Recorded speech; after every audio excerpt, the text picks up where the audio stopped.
right, let's go over and check out the numbers. The temperature for later on this afternoon for Los Angeles. We're forecasted to see a high of 83 degrees. That is 15 degrees above normal for this time of year. So the average high temperature this time of the year for Los Angeles is 68. So yeah, that will keep that trend going.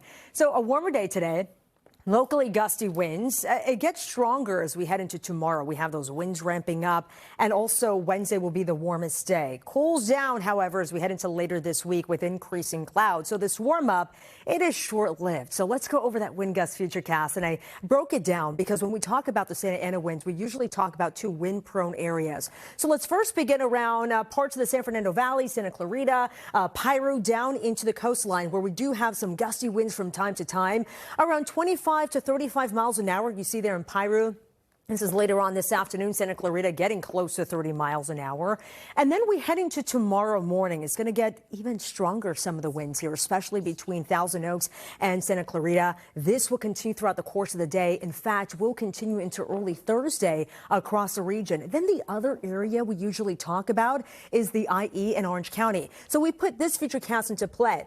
We head into this afternoon. We are looking at gusty conditions, 25 to 30 miles an hour in spots like Moreno Valley, stretching into Beaumont, also up into Fontana. We're looking at some strong gusts as we head into this afternoon. We head into early tomorrow morning, where we're still looking at some pretty gusty conditions. Could get a little bit stronger in some areas, especially right around Beaumont, where we could see some of those wind speeds, some of those gusts climb to surpass 40 miles an hour. And it's this general area where we have a wind advisory that's been issued by the National Weather Service, goes into effect at 4 in the morning here on Wednesday. Again, we could be dealing with gusts around 35 to 45 miles an hour, so it could cause some tree damage. That's going to be a possibility, and difficult driving conditions as well. High pressure system will continue to expand, move overhead as we head into tomorrow. Again, tomorrow will be the warmest day. And then that's going to give way to this weak area of low pressure sliding in. Not a whole lot of moisture with it, but we'll have increasing clouds and notice some specks of green. So wouldn't be surprised if we maybe get a few sprinkles of light shower, but we'll have more updates here later today or even tomorrow.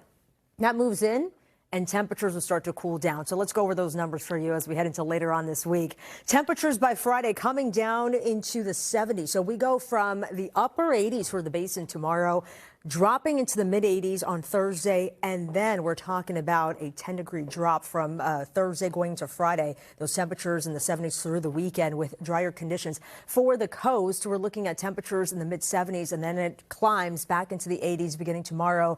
Again, getting close to records in a few spots. For the valleys here today, plenty of sun. Again, we'll be dealing with those Santa Ana winds, especially as we head into your Wednesday. Strong gusty winds there, as well as for the Inland Empire. For the high desert, plenty of sunshine, temperatures in the 70s, 80s for the low desert with increasing clouds on Friday. And lastly, for the mountains, breezy to windy conditions here too, lingering into early Thursday morning before it gradually subsides. And we're looking at increasing clouds by Friday.